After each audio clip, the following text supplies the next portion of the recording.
মুড়ি ফাটাত বাইটিয়া বানায় আছি মুড়ির চমচম মিষ্টি অক করে পারফেক্ট স্পঞ্জি রসালো কয়েকটা টিরিক্স ফলো হলে আমরাও অত দরের মিষ্টি বাইতই বানায় খাইতার বাইন ইনশাআল্লাহ। প্রথমে এক বাটি মুড়ি বালা হইরা বাইটটা হাইরা ছাতু ছাতু বানায় লাইছি। অবশ্য ব্যাগখানি লাগতো না, আমি কিন্তু মাইপ্পা হইলাম। এই যে চায়ের কাপটা দেখছুন মাইপ্পা হাইরা আমি এক কাপ ছাতু দিছি।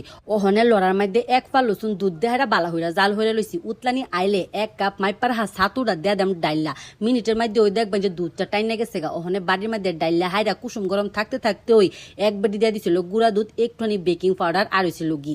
বেকিং পাউডারটা কিন্তু অল্পই দিবাইন। মুড়ির ছাতুর লগে গুঁড়া দুধ আর বেকিং পাউডারটা বালা হইরা মিশাইয়া হাইরা আরেকটা বাড়ির মধ্যে দুইটা ডিম অকরে বালা হইরা ফেডাইয়া হাইরা ডাইলা দিছি। ওখানে বালা হইরা মিশাইয়া হাইরা অকরে রেস্টে দেওয়া থাকতাম 10 মিনিট।